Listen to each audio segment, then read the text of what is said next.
Hey guys, I hope all is well. Thank you for joining me for this Truth Talk video. In today's episode, we'll be talking about Wack 100. Let's get right into it.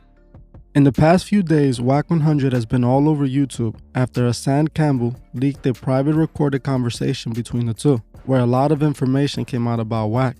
It appears that Wack 100 is an industry bully who gets his way by any means. Some people would even say that Wack 100 reminds him of Suge Knight, another notorious industry bully who used intimidation to get his way. Suge Knight was known for extorting and using aggressive tactics to get his way, something that Hassan Campbell seems to have exposed about Wack 100. According to Hassan Campbell and the recorded conversation he released between him and Wack 100, Wack 100 has tapes on multiple celebrities, tapes that if were released can possibly tarnish the career of a few prominent celebrities. Wack has a tape. What I do understand, allegedly, from his audio that y'all heard that I put up on my Patreon, y'all heard him say he has a tape. He was blackmailing Nipsey. How did you get a tape? How? Ask yourself a question. How did you get a tape on Nipsey Hussle? How? Because Nipsey was being set up by the same crew. How did you get a tape of De La Hoya? How? Because Hoya was being set up by the same crew.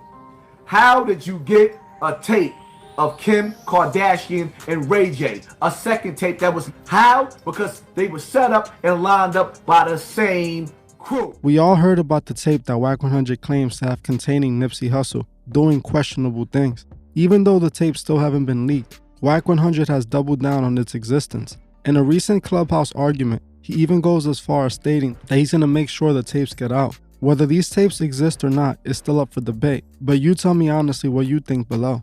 A tape that 100% seems to be real is the tape that Wack 100 claimed he had on Kim Kardashian. A few months back, right before Kanye collaborated with The Game, an artist that Wack 100 manages, Wack 100 claimed that he had a tape on Kim that no one has seen before. He claimed that he had the laptop on which the video was on. He publicly told Kanye to hit him up so that Kanye can get the footage back. Well, this appeared to have worked, as we all know the song was made with The Game and Kanye not far after. Kanye West wasn't cool with The Game because The Game had previously dissed Kanye and claimed to have been with Kim Kardashian in the past in one of his previous songs. In my opinion, it does seem that Wack 100 used this tape to get his artist a feature with one of the biggest artists in the world, Kanye West. It appears that he forced Kanye to make this record in order to get back that laptop, as Kanye even recently stated that he will no longer be getting extorted on a clip floating around of Kim Kardashian's reality show. Thank you for Kanye and for his unbelievable way he does things and the ability to get something done. A big, fat, huge check, so we're all very grateful. Oh, definitely not no check. We're not getting extorted ever again. To me, this was directly pointing to the situation with Wack 100. This to me seems like something Suge Knight would definitely do. Suge Knight was known for doing the most grimiest things to just about anybody he wanted to intimidate. Suge famously forced Vanilla Ice to sign over the rights for his hit record, Ice Ice Baby, by, in Vanilla Ice's own words, dangling him over a balcony, forcing him to sign over his rights. Suge Knight denies ever doing this, but it's safe to say that this seems to have really happened, as Suge got the rights to Ice Ice Baby.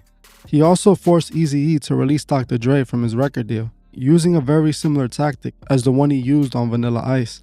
In my opinion, it even appears that Suge Knight might have even had something to do with what happened to Eazy-E, as he was even joking about it on Jimmy Kimmel.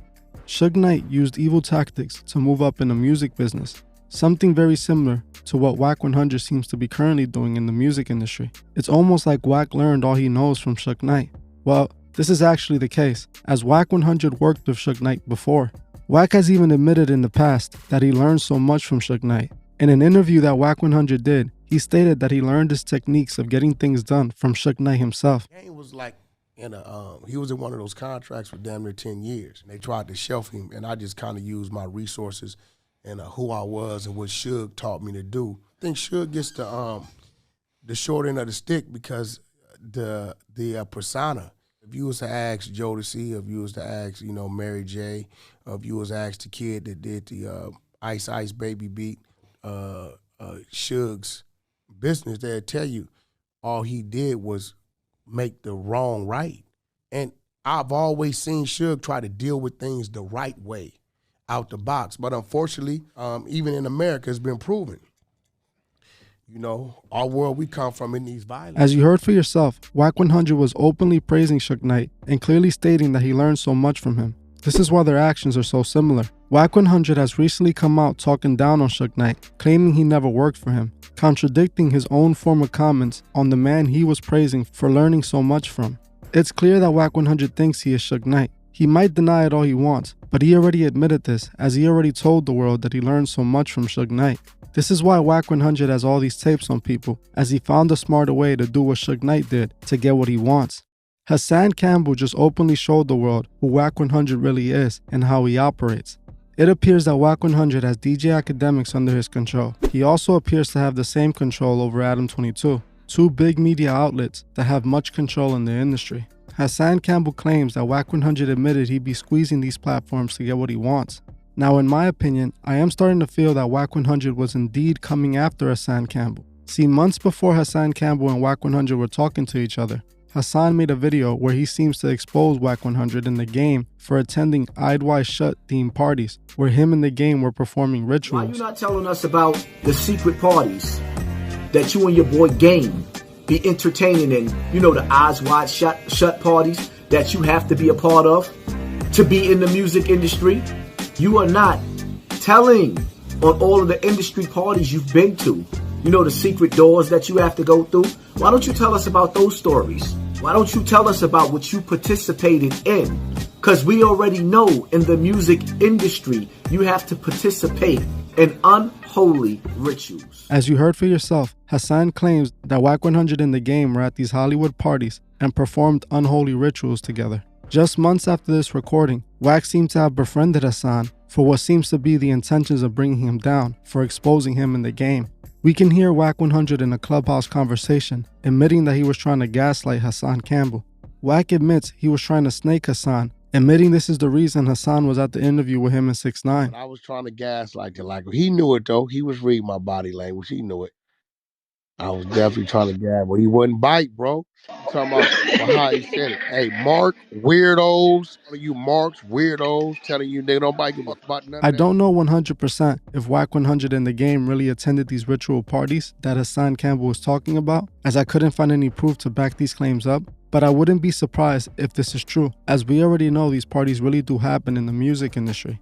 To me, it does appear that Wack 100 might have seen the video of Hassan talking down on him and decided that he needed to bring Hassan down. For reasons I don't seem to understand, Hassan Campbell actually befriended or at least acted as friends with Wack 100, something that didn't make much sense after Hassan made those remarks about Wack 100. The entire situation between Hassan and Wack 100 seems strange to me, honestly, but at least we are finding more truth about what really goes on in the dark.